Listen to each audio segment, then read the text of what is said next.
आ रही हैं वो कॉर्पोरेट से रिलेटेड है, जैसे कि आप ओरेकल हो गया, एसेंचर हो गया, उसका डेलॉयट हो। 2 दिन से वो स्टेशन पे पूरा 2 दिन गुजार दिया उसने।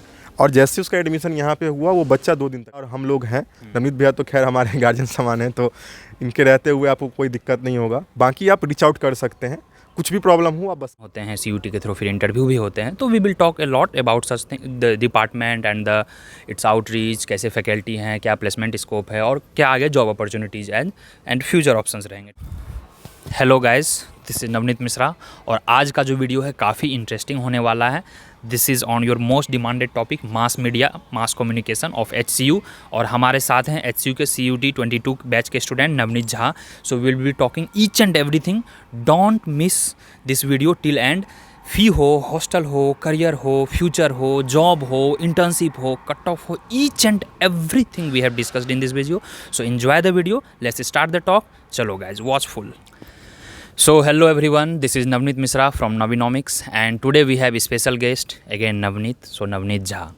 और आज हम मास कम्युनिकेशन की बात करने जा रहे हैं, that is from university of Hyderabad which is also known as HCU। कि HCU में मास कम्युनिकेशन का दाखिला का क्या प्रोसीजर है। यहाँ पर रिटन होते हैं CUT के थ्रू, फिर इंटरव्यू भी होते हैं। तो we will talk a lot about such thing, the department and the its outreach, कैसे फैकल्टी हैं, क्या प्लेसमेंट स्कोप है और क्या आगे job opportunities and future options रहेंगे। ठीक है।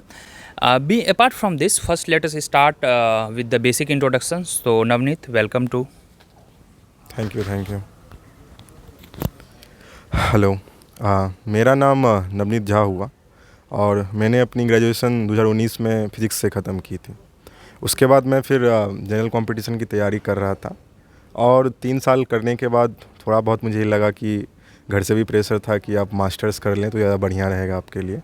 और हमारे इधर कहा गया है कि जितना तक जहाँ तक हो सके इंसान को पढ़ना चाहिए।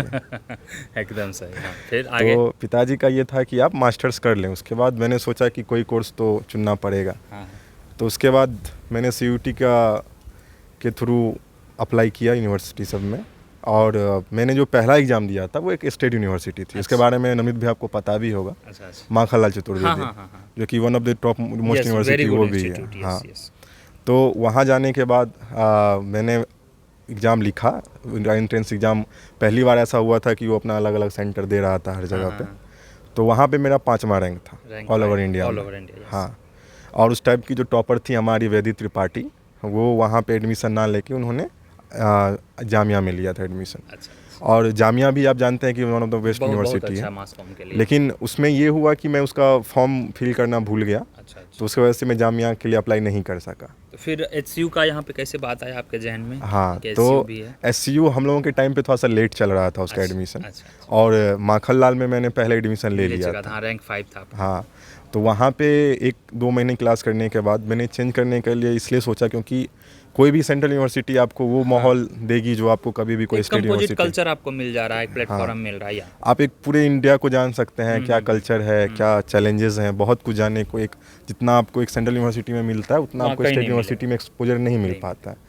तो वहाँ से जब मैंने इधर में वहाँ पे पढ़ाई के साथ साथ उससे ज्वाइन करने से पहले मैंने इधर एग्ज़ाम दे दिया था CUT का। और इधर काउंसलिंग हो या फिर इंटरव्यू हो जो अभी चल रहा है अभी, तो वो सब मैंने वहीं से दिया था, भोपाल से ही दिया था। मेरा मेन कैंपस में हुआ था, माखनलाल चतुर्वेदी के मेन भोपाल कैंपस में। तो वहीं से मैंने इंटरव्यू के लिए इंटरव्यू दिया, वहाँ से वहीं से मैं काउंसलिंग के लिए आया। अच्छा, तो ऑनलाइन इंटरव्यू? हाँ। तो इस पे हम आएंगे बहुत डिटेल्स में। तो इन्होंने बताया कि ये इनका जो पृष्ठभूमि है, ही कम्स फ्रॉम बिहार और स्टेट यूनिवर्सिटी से मतलब ये पढ़ाई भी शायद वहीं से की है। फिर फिजिक्स पर देखिए, the irony, I think I was aware of it but just completely I forgot कि ये फिजिक्स से ग्रेजुएट किए हैं। सो आप साइंस बैकग्राउंड्स के हैं और जस्ट अपोजिट काइंड माना जाता है क्योंकि यह थोड़ा सा एक क्रांतिकारी सब्जेक्ट माना जाता है और बिल्कुल अनकन्वेंशनल है। जनरली जो हम गाँव वगैरह के लोग होते हैं नहीं लेते हैं। और इसमें जॉब भी तुरंत आपको नहीं मिलने वाली है, थोड़ा संघर्ष का भी दौर होता है, इसमें सीखने को मिलता है, इंटर्न का काम मिलता है। तो यह काफ़ी एक स्ट्रगलफुल अपने आप में एक जॉयस लाइफ होता है। तो will cutting story this short, now coming directly jump to the our university procedure. कि यूनिवर्सिटी का जो यहाँ प्रोसीजर है, आप CUT 22 के बैच हैं, so it will be very helpful who is coming 23 and 24 batch. फिलहाल जो है यूनिवर्सिटी किस तरह का एग्ज़ाम लेती है, ये मतलब क्या क्राइटेरिया रखती है, कितना इंट्रेंस रिटर्न का मार्क्स होता है और कितना ये इंटरव्यू होता है, थोड़ा कंपोजिशन बताएँ। हम लोगों के टाइम पे सबसे पहले जब आप CUT का एग्ज़ाम पास कर जाते थे तो उसके बाद एक लिस्ट बनाते थे वो लोग कि कितने स्टूडेंट, क्या उनका रिटेन के बेसिस पे उनका स्कोर हो रहा है। रिटेन का एक कट ऑफ आता हाँ, रिटेन का सबसे पहले कट ऑफ आता है कि आप 150-200 बच्चों का लिस्ट में आप कहाँ पे हैं। और ये 2 स्ट्रीम हैं सबकी, जैसे कि इन लोगों को पता भी होगा कि सीट बता दें। हाँ, तो दोनों में मीडिया प्रैक्टिस और मीडिया स्टडीज़ में 25-25 सीट होते हैं। आप मीडिया स्टडी में 25 और प्रैक्टिस में 25। और दोनों का क्लास, किसी को लगता है कि मतलब दोनों स्ट्रीम अलग होगा, दोनों का क्लासेस अलग होते हैं, बिल्डिंग्स अलग होते हैं, लेकिन ऐसा कुछ नहीं है। दोनों को एक साथ 1 साल पढ़ना है, उसके बाद दोनों अपना अलग अलग जो उनका मेन स्ट्रीम है, सेकेंड ईयर में, थर्ड सेमेस्टर से वो उसको कंटिन्यू करते हैं। तो मैं जब रिटर्न हो जाता है उसके बाद आपका कौन सा स्ट्रीम है? मेरा मीडिया स्टडीज़ से। हालांकि मेरा नाम दोनों में था, मीडिया स्टडीज़ मेरा प्रैक्टिस दोनों में, लेकिन मैंने स्टडीज़ को ज़्यादा प्रेफर किया। हाँ, then after the written exam and उसके बाद हाँ, जब आपका रिटन हो जाता है उसके बाद आपको SOP लिख के भेजना होता है, जो इस साल नहीं है, स्टेटमेंट ऑफ। हाँ, तो उसके बाद उसमें ये आप बेसिकली वो इसलिए होता है कि अभी जैसे कि इंटरव्यू चलने वाला है, तो वो जाने कि आप क्या हैं, कहाँ से आए हैं, और उससे रिगार्डिंग क्वेश्चन वो पूछ सके आपसे, आपके पृष्ठभूमि से। तो ये कंपोजिशन कितने मार्क्स का रिटन वेटेज होता है और कितना? तो वही मैं बता रहा था कि 60% मार्क्स जो होता है आपका रिटन का होता है और 40% इंटरव्यू का होता है। और यहाँ पे इंटरव्यू का बहुत बड़ा रोल होता है, क्योंकि ऐसा भी मैंने स्टूडेंट देखा है जिनका मार्क्स बहुत कम था, लेकिन उन्होंने इंटरव्यू में बहुत अच्छा परफॉर्मेंस किया और अच्छे खासा रैंक अपने इम्प्रूवमेंट किया उन्होंने। तो आपको 60% रहेगा रिटन का, 40% रहता है आपको इंटरव्यू का। तो thank you Navneet for the telling such things. तो guys so far just I am like to conclude कि आपका रिटन 60 मार्क्स का होगा, 40 मार्क्स इंटरव्यू का होगा। Till 22 SOP was there, but for this year SOP is not there, जो कि statement of purpose मांगा जाता है। 500 वर्ड्स में आपको लिखना होता है कि आप मीडिया जगत में क्या करना चाहते हैं, why you are looking for media. थोड़ा बहुत आप एक आध पैराग्राफ अपना बैकग्राउंड देते हैं, फिर यू एक काइंड ऑफ एक रिसर्च पर्सपेक्टिव वो मांगते हैं कि आप यहाँ आ रहे हो। तो इवन आई फाउंड कि मास्टर्स भी जो आप लोग का होता है एक रिसर्च ओरिएंटेड होता है, क्योंकि एक प्रोजेक्ट भी करना होता है। तो it's very fascinating. Once you come here you will definitely love the course, no any doubt. और in coming minutes we are going to talk कि इंटरव्यू में किस किस तरह के क्वेश्चंस पूछे जाते हैं। Navneet will be also telling कि इंटरव्यू में कि ये भैया पूछा गया था, that he will be telling. और फिर हम डिपार्टमेंट के बारे में भी बात करेंगे। और जो सबसे लास्ट मुद्दा आता है हमारा, बाबू बढ़ाना भैया सबसे बड़ा रुपया। तो मतलब यहाँ पढ़ने के बाद आपको रुपया में क्या स्कोप है, मतलब आपको जॉब ऑप्शंस क्या हैं, कैसे आप अपना जीविकोपार्जन को और आगे ले जा सकते हैं। तो वी विल बी टॉकिंग। तो guys stay tuned with us till last minute of this video. तो या नवनीत, अब आप ये बताइए, वो हो गया इस बार इंटरव्यू शायद ऑनलाइन ही है, आपका भी ऑनलाइन हुआ था। It's not a big deal because 2-3 साल पहले ऑफलाइन भी होती थी, तो वो that is not a big deal. अब आप ये बताइए कि इंटरव्यू का जो प्रोसीजर होता है जनरली वो किस किस टॉपिक पे क्वेश्चन पूछते हैं, क्योंकि मीडिया का जो एक सेंसेशनल ये टॉपिक माना जाता है, कभी वो लेफ्ट ओरिएंटेड रहेंगे, कभी राइट ओरिएंटेड रहेंगे, कभी ग्रिल भी कर सकते हैं, सही बात। और कभी आपको ऐसी विडंबना में डाल देंगे कि मैं किनको क्या बोलूँ। तो ऐसा कुछ आपके साथ हुआ? कैसा रहा इंटरव्यू का माहौल? मेरा जब इंटरव्यू हुआ था तो मैं सच बताना चाहूँगा कि मैं बहुत ज़्यादा सीरियस नहीं था इंटरव्यू को लेके। मतलब आपका रिटन मार्क्स इतना था कि you are pretty sure I will be? नहीं, मतलब वो तो था ही, साथ में ये भी था कि मैं एक ऑलरेडी बहुत अच्छी यूनिवर्सिटी में था। अच्छा। तो मेरे दिमाग पे ये प्रेशर नहीं था कि होगा कि नहीं होगा, इंटरव्यू अच्छा नहीं गया तो क्या होगा। करेक्ट। तो मैंने बहुत चिल मोड में इंटरव्यू दिया। यहाँ तक कि जब दोनों में मेरा नाम था, प्रैक्टिस और स्टडीज़ दोनों में, तो एक में ऐसा हुआ कि कैमरा तक मेरा ऑन नहीं था। मतलब मैं वो लोग मुझे देख पा रहे थे, मैं नहीं देख पा रहा था कि सामने कौन बैठा है, क्या है। बस मैं आवाज़ सुन के मैं आंसर करते जा रहा था। लेकिन जहाँ तक बात रहा, वैसे आप लोगों को ऐसा नहीं करना है, जिनके लिए ये बहुत बढ़िया यूनिवर्सिटी है। ये मत समझिए कि मैं ऐसा किया तो यूनिवर्सिटी अच्छी नहीं थी, लेकिन मेरे दिमाग में कहीं ना कहीं एक सिक्योरिटी था कि मिला तो ठीक है, ना मिला तो भी ठीक है। तो जब उन्होंने क्वेश्चन पूछना स्टार्ट किया तो बेसिकली वो ये चेक करते हैं कि आप एज ए मीडिया पर्सन कितने अवेयर है। मीडिया का कंसेप्ट ही यही है कि आप कितने ज़्यादा अवेयर हैं चीज़ों को लेके, इंटरनेशनल अफेयर से लेके करंट में, कहीं दूर सुदूर प्रदेश में भी अगर कुछ हो रहा है तो आपको पता होना चाहिए, देश से किसी भी कोने या फिर विदेश से किसी भी कोने में। तो वो बेसिकली जो स्टूडेंट अगर न्यूज़पेपर कंटिन्यू फॉलो कर रहे हैं अभी 2-3 महीने से, उनके लिए इंटरव्यू बहुत ईजी हो जाता है। हाँ, रही बात बायसनेस की कि they are asking left oriented question और राइट ओरिएंटेड क्वेश्चन, तो thing is you will have to be neutral, you can't be like bias कि नहीं ये सही है और ये गलत है। होता है शायद, राइट? हाँ, ये कुछ आपके क्लासमेट से मैंने पूछा, बोला कि हाँ भैया ये होता है स्पेसिफिक, वो राइट विंग लेफ्ट विंग या कभी पार्टी पॉलिटिक्स जाएंगे, आपके आइडियाज को जानेंगे। वो ये नहीं जज करेंगे, लेकिन how you deliver the things, क्योंकि आप में एक कंटेंट है ना, आपको कल होके नहीं। नवनीत भैया ये भी है कि अगर आप मीडिया पर्सन हैं तो आप बायस नहीं हो सकते हैं। किसी भी धर्म जाति किसी भी चीज़ को लेके आप एक तरफा नहीं हो सकते हैं, आपको थोड़ा बहुत जो है सो न्यूट्रल रहना पड़ेगा, तभी आप एक अच्छे पत्रकार बन सकते हैं। क्योंकि एक खुद वो डेमोक्रेसी का पिलर माना जाता है, तो आप बायस नहीं हो सकते हैं। तो कभी भी ये क्वेश्चन ना करें कि जो सही है हम वही बोलें। एग्जैक्टली। कोशिश रखें कि बैलेंस आंसर हो, आपका चीज़ों के बारे में आपको पता होना चाहिए। कभी बहुत डीप में ना जाएं कि बहुत नॉलेज हो फिर भी उसको बचा के रखना है, जितना पूछे उतना ही बताते जाना है, नहीं तो फिर वो जो है सो आपसे क्वेश्चन जो है सो और क्वेश्चन पे क्वेश्चन पूछते जाएंगे। तो नवनीत जी, अपार्ट फ्रॉम दैट, जो आपने बोला आप करंट अफेयर्स वो तो जनरली पढ़ेंगे ही लोग, चाहे अभी इंडिया में G20 का मुद्दा चल रहा हो या वैश्विक पटल पे IR का कुछ इशू चल रहा हो, वो जनरल चीज़ें हो गई। But apart from that, what could be the expected questions they can ask in general?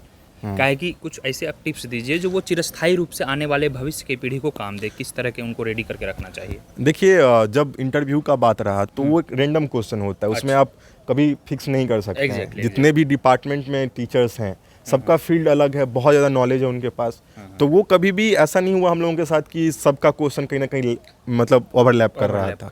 वो आपको जब आप अपना इंट्रोडक्शन देने के बाद वो आपका देखते हैं कि आप कहाँ से आ रहे हैं, कौन से कॉलेज से पढ़े हुए हैं, आपकी पृष्ठभूमि क्या रही है, किस स्टेट से आ रहे हैं। तो कोशिश ये रखें कि आप जिस स्टेट से आ रहे हैं उस स्टेट के बारे में आपको चीज़ों के बारे में पता हो। जैसे मैं बिहार से आता हूँ तो मुझे पता होना चाहिए कि बिहार में अभी क्या चल रहा है और आगे क्या होने वाला है, इलेक्शन कब है, किस पॉलिटिशियन का व्यू कैसा है, अभी प्रशांत किशोर क्या कर रहे हैं। तो आपको अपने फील्ड के बारे में, आपके राज्य के बारे में आपको पता होना चाहिए। सबसे पहला वही है, वो वहाँ से क्वेश्चन पूछते हैं। जहाँ तक मैंने देखा है, जितने भी मेरे साथी थे सबको उनसे पूछा ही गया था उस फील्ड को लेकर। और जब आप न्यूज़पेपर पढ़ते हैं तो ऑलरेडी वो बहुत ज़्यादा डाइवर्स होता है, सब कुछ कवर होता है उसमें, और तो बस उतना कर ले तो मेरे हिसाब से इंटरव्यू आपका बहुत बढ़िया जाएगा। रहा बात कुछ अगर एनालिटिकल क्वेश्चन पूछते हैं जो आपको लगता है, तो उसमें कोशिश रखें कि आप बैलेंस आंसर दें। ऐसा नहीं लगना चाहिए कि आप नहीं पता है फिर भी आप बोले जा रहे हैं। अब मेरे टाइम में पूछा गया था कि आप कोई देश का नाम पूछ के कि वहाँ पे बम ब्लास्ट हुआ था, फिर कुछ हुआ था, क्या था, तो मुझे नहीं पता था, तो मैंने बोल दिया कि सर मुझे इसके बारे में नॉलेज नहीं है। आप ऑनेस्ट भी रहें, ऑनेस्ट भी रहना करें, वो आपको उस बेसिस पे जज नहीं करेंगे। बेसिकली वो चेक करते हैं कि आप कितने ज़्यादा उत्सुक हैं चीज़ों को जानने के लिए, कितना ज़्यादा आपके अंदर क्वेरी है चीज़ों को जानने के लिए, आप कितना ज़्यादा अवेयर हैं। तो उन चीज़ों पे आपको काम करना पड़ेगा। सबसे बड़ी वो टेम्परामेंट चेक करते हैं। एग्जैक्टली। काफ़ी सुंदर बखूबी इन्होंने अपने शब्दों को फिरो दिया कि इंटरव्यू किस तरह का होना चाहिए। और जहाँ तक मेरा मानना है, आई थिंक सब्जेक्ट बेस्ड काफ़ी कम क्वेश्चंस रहेंगे, क्योंकि ऑलरेडी शायद आप रिटन क्लियर कर चुके हैं। क्योंकि भ्रांति यह भी चलती है कि ये पढ़ लूँ, वो टॉपिक पढ़ लूँ, वो थियरी पढ़ लूँ, ये पूछ देगा। It's not MCQ guys, right? It's your analytical approach. वो पूछेंगे आपसे, वो बात करना चाह रहे हैं। जैसे आप चैट करते हो तो they want to talk to you, definitely they want ask. Even एक दो पूछते हैं, पता है तो ठीक है, नहीं पता है तो आगे बढ़िए, क्योंकि you have already clear the written exam ना, so you have enough idea. तो चलिए, यह हो गई इंटरव्यू, हो गई रिटन, हो गई, फिर सीट्स कितने हो गए। अब हम बात करते हैं जो YHCU, what are the opportunities they provide, and then will talk about कि यहाँ मेस का क्या है, फ़ी कितने लगते हैं और आगे क्या स्कोप है। तो लेट्स स्टार्ट फर्स्ट थिंग कि आखिर HCU में क्या क्या ऑप्शंस हैं, क्या क्या अपॉर्चुनिटी है, और तकरीबन आप 2 सेमेस्टर 1 साल कर चुके हैं, और आपको कैसा एक्सपीरियंस लगा यहाँ?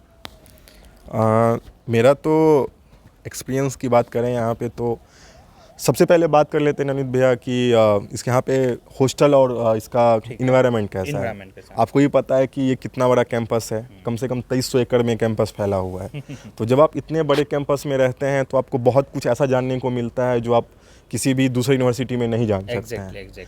और जब स्पेसिफिकली अगर कैंपस के बात करें मास कम्युनिकेशन डिपार्टमेंट की, तो वहाँ पे मैंने जैसे बताया कि 2 कोर्स होते हैं, जिनको अगर बहुत सारे लोग ऐसे भी होंगे जो कंफ्यूज होंगे कि दोनों में से कौन सा कोर्स है, कौन सा अच्छा है। दोनों में नाम होगा उनका, उतना भी नहीं संकीर्ण सोच रहेगा कि भैया किसमें प्लेसमेंट होगा, किसमें ज़्यादा पैकेज मिलेगा। हाँ, ये भी बात होनी ही नहीं चाहिए, पैशन देखना चाहिए। तो मैं आपको बता दूं कि जहाँ बात प्लेसमेंट का, तो दोनों के लिए समान अपॉर्चुनिटी आती है। ऐसा नहीं है कि प्रैक्टिस वालों को बहुत अधिक मौका दिया जाता है और स्टडीज वालों को छोड़ दिया जाता है। दोनों को समान रूप से प्लेसमेंट मिलेगा।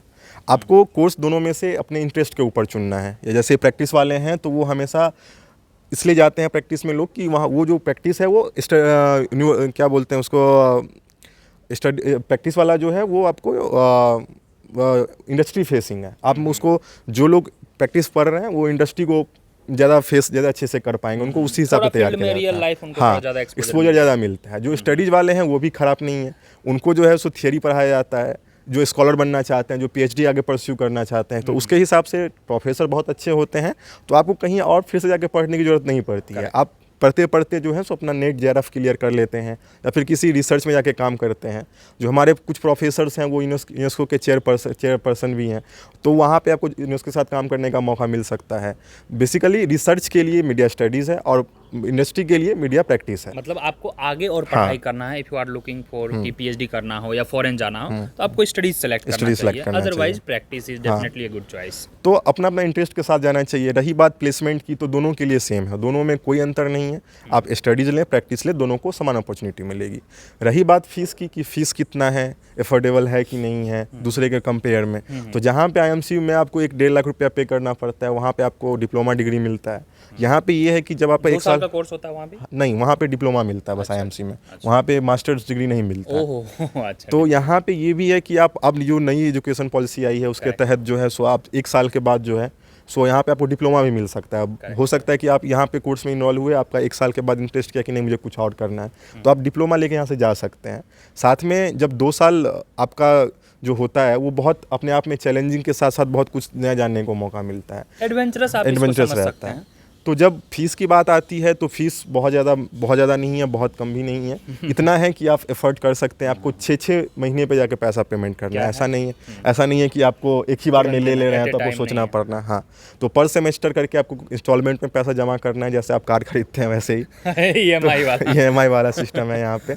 तो मीडिया स्टडीज़ का जो फीस है 2 साल में, जैसा कि मैं देख रहा हूँ जो मेरे सीनियर्स का था, जो मेरा है, वो स्टडीज़ का 50,000 के आसपास है और प्रैक्टिस वालों का 52,000 के आसपास है। बस 2,000 का डिफरेंस होता है। 50,000 मोटा मोटी समझ लीजिए, और तकरीबन वही 12,000 पर सेमेस्टर के आसपास लगेगा। बिल्कुल। तो अगर आपका मान लीजिए दोनों में से किसी में भी हो रहा है तो मेरे हिसाब से ले लेना चाहिए। कोई लोग बहुत ज़्यादा वो हो जाते हैं, जिद्दी हो जाते हैं कि नहीं मुझे तो प्रैक्टिस में ही जाना है, स्टडीज़ में नहीं जाना है। ऐसा कुछ भी नहीं है। आपको जहाँ मिले मौका मिलना चाहिए, जहाँ मिल जाए आपको ले लेना चाहिए एडमिशन। तो ये रही बात फीस की बात रही है कि कितना फ़ीस है। रहा बात हॉस्टल का और खाने पीने का कि कैसा है खाना, हॉस्टल कैसा है, तो हॉस्टल में आपको 6 महीने का पर सेमेस्टर के हिसाब से आपको बस 500 रुपया पेमेंट करना है। अब मुझे नहीं लगता है कि 500 रुपया 6 महीने के हिसाब से बहुत ज़्यादा है। हॉस्टल को लेके गाइस आप वीडियो देख चुके होंगे। हाँ। जो जनरल, OBC और EWS हैं उनके लिए 500 रुपीज़ है पर semester, and for other categories like ST, SC for them hostel is free for 6 month 500 rupees. So 2002 years के लिए तकरीबन 83 रुपए होते हैं, 83.3 रुपीज पर मंथ। सही बात है। 83 से 90 के आसपास आपका पर महीने का लगेगा। कितना कम है। तो इतना, और साथ साथ ऐसा नहीं है कि हॉस्टल आप सोच रहे हैं कैसा होगा, हॉस्टल बहुत बढ़िया है, बहुत बेहतरीन हॉस्टल। डेली स्वीपर आते हैं, डेली आपको वॉशरूम से लेके हर चीज़ साफ़ होता है, आपको कुछ करने की ज़रूरत नहीं है। हर चीज़ आपको, अगर आपके कमरे में अगर लाइट ख़राब हो जा रही है या फिर कोई पंखे में प्रॉब्लम आ रहा है तो वो आपको विदिन 24 आवर्स वो सॉल्व हो जाता है। बस आपको जाके लिख देना है कि ऐसा प्रॉब्लम है, वो सॉल्व हो जाएगी। अगर आप खाने की बात करें तो खाने का भी जैसे उन्होंने बताया कि महीने का अगर 83 रुपया रहने का लग रहा है तो पर दिन खाने का भी उतना ही लग रहा है, लगभग 80-85 के आसपास। 2,500 मेस बिल आपका बहुत से बहुत मैक्सिमम जाएगा तो 2,500 के आसपास जाएगा। तो खाने के हिसाब से और रहने के हिसाब से ये यूनिवर्सिटी बहुत बढ़िया है। अगर आप EWS कैटेगरी से आते हैं तो आपको यहाँ पे एक फॉर्म आती है जिसको डैग कहलाती है, जिसके बारे में लोग सबके लिए है, वो 2 लाख इनकम के नीचे जो वो उसके बारे में लोग बात नहीं करते हैं। तो अगर आप उस कैटेगरी से आते हैं तो यहाँ पे आने के बाद आपको पर मंथ जो है 1,000 रुपया स्कॉलरशिप भी मिलेगा। तो आप सोचिए कि मतलब एक पब्लिक फंडेड यूनिवर्सिटी का कितना ज़्यादा फ़ायदा है। जब आप इस फील्ड में आएंगे तो आपको तरह अलग फील्ड के लोगों से मिलने का मौका मिलेगा। डिफरेंट सब्जेक्ट्स के लोग भी आपको मिलेंगे। Like we are talking, I am from economics, he is from mass communication, and I am pretty sure you guys have, I mean, friends with more than 20-30 departments. आराम से पॉलिटिकल साइंस के, कुछ science के होंगे, कुछ fine arts के होंगे। यह आपको कहाँ मौका मिलेगा? यह तो प्राइवेट में कतई नहीं मिलेगा। प्राइवेट में आपको 12 लाख चार्ज करने के बाद भी वो जॉब नहीं दे रहा है जो आपको यहाँ पे 50,000 खर्च करने के बाद। हाँ, अब जॉब की थोड़ा बात कर लेते हैं। क्या अपॉर्चुनिटीज हैं यहाँ पे? अगर जॉब की बात की जाए नवनीत भैया, तो जो प्रैक्टिस वाले हैं और स्टडीज़ वाले हैं, यहाँ पे बेसिकली दोनों के लिए ऐसी कंपनियाँ आती हैं जो बेसिकली कॉर्पोरेट ओरिएंटेड होती हैं। अच्छा। यहाँ पे ऐसे नहीं है कि बस लोग कॉर्पोरेट में ही काम कर रहे हैं, मीडिया फील्ड में काम नहीं कर रहे हैं। जैसा मैं इंटरप्ट करूँगा, इन्होंने प्रशांत किशोर का जिक्र इसलिए किया था guys, nothing to be political, क्योंकि उनका एक जो अपना एक ऑर्गेनाइजेशन है वह भी हायर करने के लिए आती है। थोड़ा वो बता दें इनको। देखिए कि प्रशांत किशोर की जो वो पॉलिटिकल एक्टिविज्म के लिए उनका एक उन्होंने अपना बना के रखा है कंपनी जिसका नाम है IPAC। तो वो भी जो है सो कैंपस में अभी तक तो नहीं आई है। लास्ट ईयर आई थी, लास्ट ईयर आई होगी, इस पिछले साल नहीं आई थी। लास्ट ईयर नहीं आई थी, लास्ट ईयर नहीं आई थी, करीब वही 6 पॉइंट समथिंग उनका पैकेज था। तो IPAC अपने आप में बहुत रेपुटेटेड कंपनी है जहाँ पे लोग जाके अपना बहुत कुछ सीख सकते हैं। तो जैसे कि मैं बता रहा था कि जैसे कि इस बार जो सब कुछ डिपेंड करता है कि आपके जो हेड है उनका कॉन्टैक्ट कैसा है टीचर्स के, जो प्लेसमेंट कोऑर्डिनेटर बन रहा है उसका क्या अप्रोच है आपके डिपार्टमेंट को लेके। तो इस बार हम लोग ट्राई कर रहे हैं कि इस बार ज़्यादा से ज़्यादा कंपनियाँ आएँ।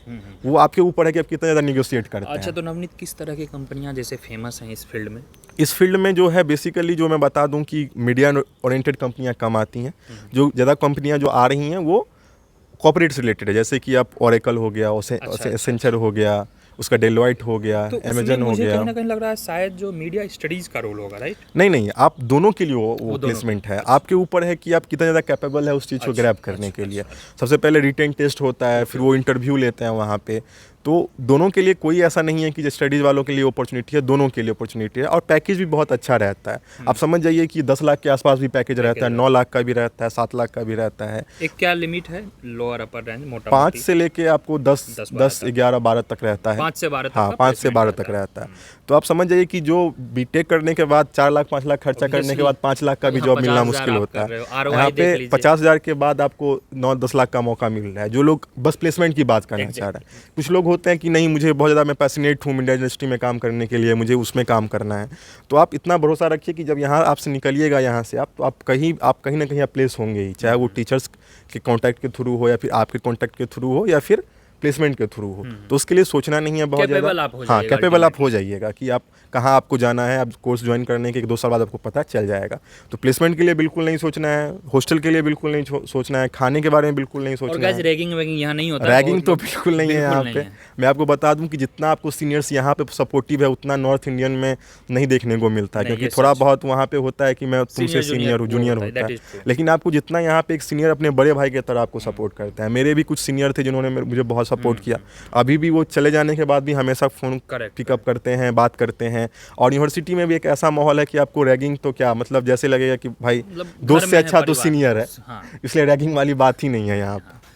तो मतलब मेरे लिए कुछ नहीं छोड़ा है, मैं अब मेरे पास शब्द नहीं बचे हैं। Navneet has explain each and everything, hostel से लेके, मेस से लेके, जॉब अपॉर्चुनिटी से लेके। अब हम आखिरी पड़ाव के हैं इस टॉक पे, तो इसमें हम 2 चीज़ें बात करेंगे कि यहाँ का फैकल्टीज़ कैसा है और जो है और जो है यहाँ पर एब्रॉड एक्सपोजर क्या है, क्योंकि बहुत लोग एब्रॉड भी जाना चाहते हैं। किस तरह के प्रोफेसर हैं यहाँ, उनका किस चीज़ पे काम है, क्योंकि आई एम प्रेटी श्योर जो है 50% लोग तकरीबन रिसर्च में आगे हो जाएंगे। शायद आपका भी वही विचार रहा होगा, क्योंकि स्टार्टिंग में आते हो आप जॉब में, जब आपका नेट हो गया, GRF हो गया या कहीं कहीं और भी फ्रीलांसिंग के नाम पे ठीक ठाक आपको पैसे आ रहे हैं, तो क्यों नहीं आप आगे PhD करोगे? You want a settled life. तो थोड़ा उसके बारे में बता दें, ये फॉरेन और प्रोफेसर्स के यहाँ क्या क्या वो हैं, अचीवमेंट्स वगैरह हैं, एक जो होना चाहिए माहौल। सही बात है। देखिए, ये मैं बात करना चाहूँगा कि जो मीडिया स्टडीज़ से बच्चे हैं उनके लिए ज़्यादा अच्छा लाभदायक रहेगा। अच्छा तो नवनीत, अगर मान के चलिए मेरा रैंक 1 है मीडिया स्टडीज़ में और उसमें भी रैंक 1 है, तो मैं क्या चूज़ करूँ? सपोज दैट मैं अभी फ्रेशर्स हूँ, मुझे सेलेक्ट करना है। जैसे कि मैं बता रहा हूँ आपको कि जो फ्रेशर्स हैं, मैंने बता दिया कि दोनों कोर्स के क्या क्या फ़ायदे क्या नुकसान है। आपको मैं फिर से रिपीट कर रहा हूँ कि जो प्रैक्टिस है, अगर आप मीडिया इंडस्ट्री में काम करना चाह रहे हैं तो उसके लिए ज़्यादा बढ़िया है। इंडस्ट्री फेसिंग कोर्स है तो मीडिया प्रैक्टिस है। और मीडिया स्टडीज़ जो है आपको अगर रिसर्च करना है या फिर रिसर्च इन द सेंस कि मतलब किसी प्रोजेक्ट पे काम करना है यूनेस्को के साथ, किसी कंपनी के लिए रिसर्च करना है या फिर आपको स्कॉलर बनना है, PhD परस्यू करना है, तो उसके लिए मीडिया स्टडीज़ ज़्यादा बढ़िया है। यहाँ तक मीडिया प्रैक्टिस में ये होता है कि आपको एक स्टूडियो मिलता है, जो कि IMC जो बहुत बढ़िया तो नहीं है लेकिन उससे ख़राब भी नहीं है, सीखने के लिए बहुत काफ़ी है। अच्छा, स्टूडियो वगैरह है? हाँ, स्टूडियो है, पूरा सेटअप है। हाँ, FM रेडियो है, पूरा माहौल तैयार है, बस आपको आना है और उसको यूज़ करना है। क्योंकि ऐसा नहीं है कि जैसे कि 9 to 5 क्लास ख़त्म हुआ तो वो स्टूडियो बंद हो गया।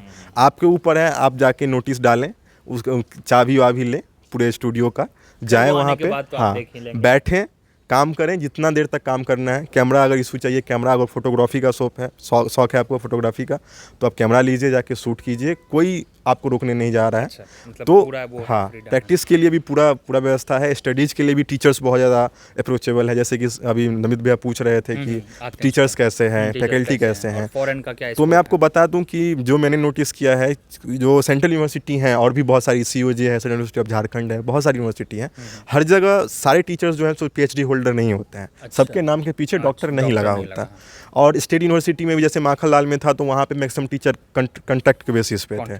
हाँ, तो यहाँ पे मैक्सिमम टीचर आपको PhD कंप्लीटेड मिलेंगे, जिनका 5 साल, 10 साल, 15 साल का पढ़ाने का एक्सपीरियंस रहा है। साथ में ऐसा नहीं है कि बस वो पढ़ाई के लिए ही बहुत ज़्यादा नॉलेजेबल हैं, वो इंडस्ट्री में भी उतना ही काम करके आ रहे हैं। किसी का 20-20 साल का एक्सपीरियंस है, 10-10 साल का एक्सपीरियंस है। तो ये है कि दोनों का उनको नॉलेज है, जैसे मीडिया प्रैक्टिस, मीडिया स्टडीज़, दोनों के साथ साथ फील्ड का भी नॉलेज है और थियरी का भी नॉलेज है। साथ में वो लोग, रहा बात फॉरेन का, तो ऐसे बहुत सारे टीचर हैं हमारे डिपार्टमेंट में जिनका पीएचडी जो कंप्लीट है वो फॉरेन से ही हुआ है। अच्छा। ठीक है, यूएस, यूके, यहाँ से भी पढ़ के लोग पीएचडी कंप्लीट करके आ रहे हैं। अभी भी वो रिसर्च काम के लिए जाते रहते हैं बीच बीच में। तो और जो यूनेस्को के भी मेंबर रह चुके हैं हाँ, आपके यूनेस्को, प्रोफेसर। हाँ, जो है सो आपको यूनेस्को के जो चेयरपर्सन है, ठीक है, तो चेयरपर्सन भी हैं, और साथ साथ बाकी जो टीचर हैं वो भी, अगर एब्रॉड की बात करें तो उनका अलग अलग फील्ड में जो है सो कम्युनिटी रेडियो पे काम है, किसी का और भी चीज़ों पे काम है। तो ऐसा नहीं है कि आपको एब्रॉड जाने का मौका नहीं मिल सकता है, बशर्ते कि आपको उतना इंटरेस्ट खुद भी दिखाना पड़ेगा, खुद जाके काम करना पड़ेगा। तो मौकाएं बहुत हैं, आपको, आपके ऊपर है कि कितना उसमें ज़्यादा आप उनको पकड़ पाते हैं। तो ये सीन है। तो यस, नवनीत ने ये सही कहा, क्योंकि एलओआर भी आपको इजी से मिल जाता है, लेटर ऑफ रिकमेंडेशन जिनको बोलते हैं। और एचसीयू का एलओआर जो है काफ़ी तगड़ा है फॉरेन के लिए, not only the mass communication, other departments also, B it economics, B it science और व्हाट्सोएवर।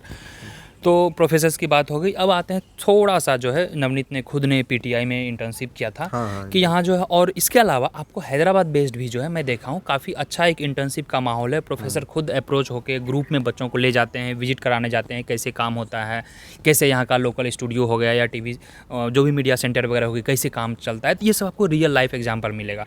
तो नवनीत जी, ये बताइए, यहाँ इंटर्नशिप का आपका कैसा अनुभव रहा और क्या क्या स्कोप यहाँ इंटर्नशिप में प्रोवाइड करवाया जाता है? इंटर्नशिप का जहाँ तक सवाल है तो वो ये शायद मैंडेटरी भी होता है एक हाँ, सेमेस्टर, राइट? आपको उसके बेसिस पे मार्क्स भी मिलता है Exactly. और 2 साल में आपको कभी भी वो कंप्लीट करना है। अच्छा। लेकिन ज़्यादातर जो नियम है उसके हिसाब से आपको 1 साल के बाद कंप्लीट करना होता है उसको, जो 1 महीने का होता है। तो उसमें ये है कि हम लोगों का जो इंटर्नशिप था इस बार वो पीटीआई में था।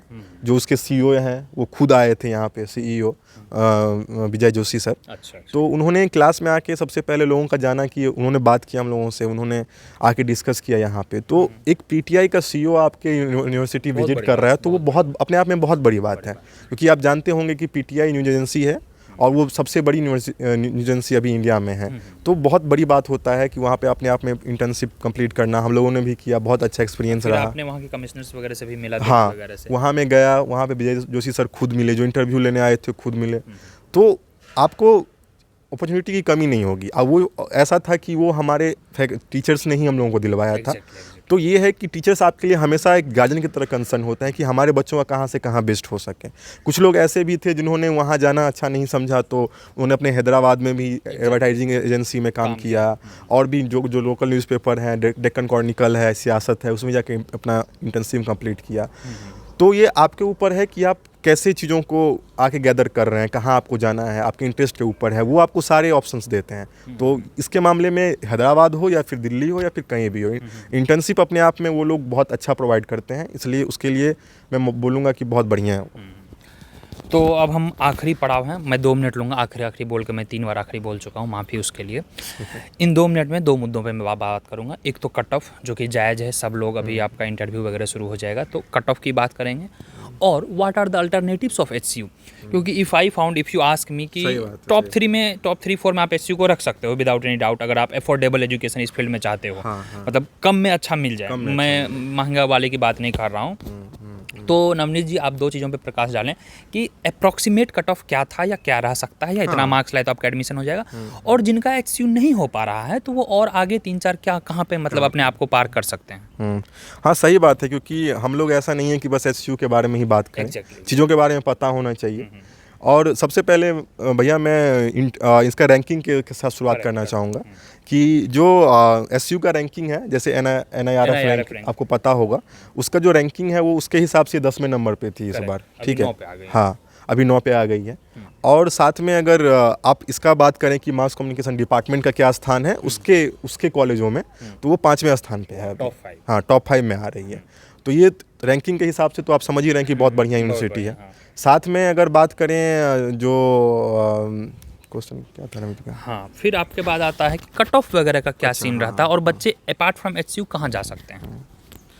तो अगर कट ऑफ का बात करें कि जैसे कि उन्होंने बोला कट ऑफ, तो कट ऑफ कोई ऐसा फिक्स नहीं होता है कि कट ऑफ कितना है, जैसे कि जैसे 200 जैसे CGL देते हैं तो इतना कट ऑफ है, क्योंकि कोई इस बार जो क्राइटेरिया। है कुछ बच्चे हैं जैसे 180 185 में भी उनका इंटरव्यू कॉल आया है, तो दे आर मैसेजिंग कि सर मेरा हो जाएगा कि नहीं सही होगा। बात है, सही बात है। तो जिनके थोड़े कम है या जिनके 200 के बिलो आ रहे हैं उनको इंटरव्यू में बेस्ट देना होगा। और जिनका 200 प्लस है, 195 प्लस है और आप जनरल कैटेगरी वगैरह के हैं, मतलब मैं जनरल की बात इसलिए कर रहा हूँ, बाकी आप 5-10 नंबर घटा सकते हैं। सही बात है। तो ऑलमोस्ट समझिए कि आपका एडमिशन यहाँ से हो रहा है। हाँ, थोड़ा अपना प्रकाश डालें आप। तो जैसा कि मेरा जो स्कोर था वो 228 था, 228। हाँ 228 था। Yes. तो 200 प्लस अगर आपका स्कोर है इस बार भी, अगर 200 प्लस है तो आपको इंटरव्यू के लिए आप तैयार रहिए कि इंटरव्यू में आपको एफर्ट डालना है। अगर 200 से कम भी है तो निराश नहीं होना है, क्योंकि बहुत सारा ऐसा भी होता है कि कुछ बच्चे यहाँ पे आते हैं काउंसलिंग के लिए, लेकिन जब देखते हैं कि अगर उधर हो गया, क्योंकि कोई सीट छोड़ना नहीं चाहता है। अच्छा नवनीत जी, ये बताइए जैसे आपका या एज ए होल प्रीफरेंस क्या रहेगा टॉप 3 इंस्टीट्यूट इन इंडिया में?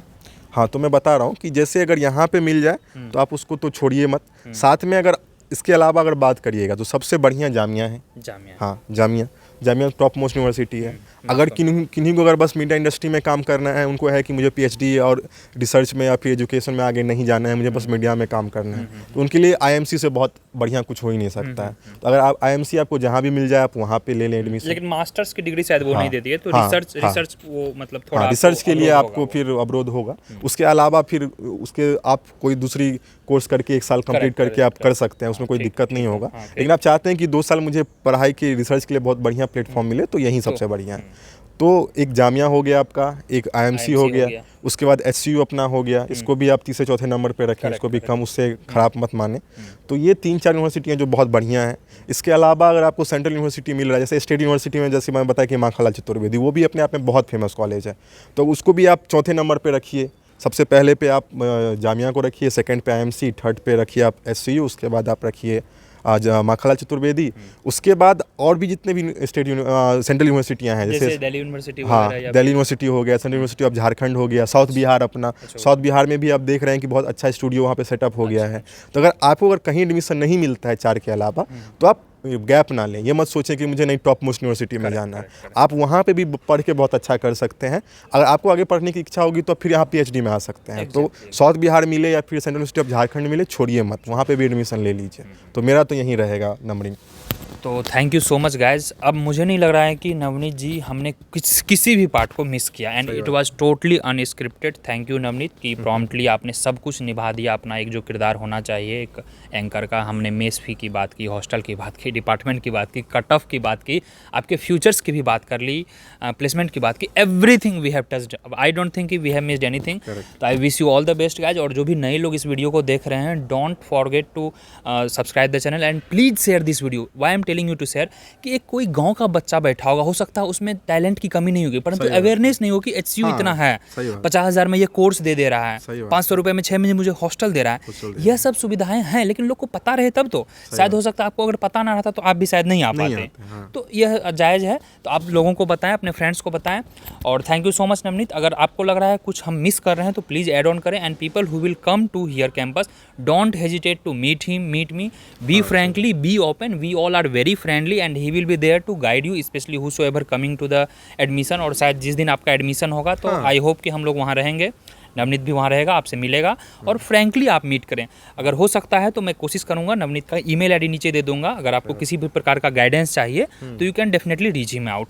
हाँ नवनीत भैया, ये भी होता है कि जो बहुत दूर से लोग आते हैं। एक ऐसा बच्चा मुझे मिला था अभी, जो एडमिशन UG का बच्चा था, जो 2 दिन से वो स्टेशन पे पूरा 2 दिन गुजार दिया उसने। और जैसे उसका एडमिशन यहाँ पे हुआ, वो बच्चा 2 दिन तक बीमार था। तो आप लोगों को ये नहीं करना है। अगर आपको किसी भी तरह की हेल्प चाहिए, हाँ, अगर आपको हेल्प चाहिए, आपको करियर से रिलेटेड कुछ भी पूछना हो, इंटरव्यू कुछ भी हो, डाउट हो, आप पूछ सकते हैं मेरे से। रहा बात यहाँ पे पहुँचने में, खाने पीने, किसी भी तरह की दिक्कत हो, तो नवनीत भैया और हम लोग हैं। नवनीत भैया तो खैर हमारे गार्जियन समान हैं, तो इनके रहते हुए आपको कोई दिक्कत नहीं होगा। बाकी आप रीच आउट कर सकते हैं, कुछ भी प्रॉब्लम हो आप बस कॉन्टैक्ट करिए, कोई प्रॉब्लम नहीं होगा आप लोगों को। तो ठीक है, मैं नीचे निकाल दे रहा हूँ और कोशिश करेंगे ही will be following this video. Comment में भी आप अच्छे कमेंट, जो जेन्युइन क्वेश्चन है, ये नहीं कि सर कट ऑफ क्या जाएगा, सर मेरा एडमिशन होगा कि नहीं। भाई मेरे 30 मिनट का ये वीडियो है, पूरा देख लीजिए, या हम कैसे गारंटी ले सकते हैं, यूनिवर्सिटी हमारी अपनी तो नहीं है ना। तो एक जो ब्रॉडर पर्सपेक्टिव है वो हमने लगा दिया है। नीचे अच्छा एक कमेंट रखें, जो जेन्यून क्वेश्चन आपको लगेगा, या तो मैं या तो नवनीत उसका जेन्यून रिप्लाई देंगे, या फिर ईमेल आईडी के थ्रू आप हमको अप्रोच कर सकते हैं। बस नाम से कंफ्यूज नहीं होना, क्योंकि दोनों का नाम नवनीत ही है। हाँ, तो वो भी ध्यान रखना। मैं नवनीत मिश्रा, जो कि नवीनोमिक्स है, और ये एक नवनीत झा है, और दोनों हम कॉन्सिडेंटली बिहार से ही आते हैं। और बिहार तो खैर अपने आप में मीडिया जगत में काफ़ी वो चर्चित फिगर रहा है, तो हम नहीं उस पर बात करेंगे। तो thank you so much guys, and I have tried everything to put in a short way, sorry it was in the long way. और एक और वीडियो होगा इसी से related, specially people I am getting comment कि sir आपने पूरा video Hindi में रखा, हमने हिंदी में नहीं रखा, इट वाज मिक्सड है, जो भी डिजिट थे, जो भी कंटेक्स्ट थे, उसको मैंने सही तरीके से रखा। And there will be one more video, नीचे डिस्क्रिप्शन में लगा होगा, that is of the older batch, his senior, तो वो आप भी चेक कर सकते हैं, you will get the both ideas. तो चलिए, थैंक यू नवनीत, मिलेंगे हम आपसे बहुत ही जल्द अगले वीडियो में कुछ नए टॉपिक के साथ। Thank you guys, stay tune, take care, bye bye.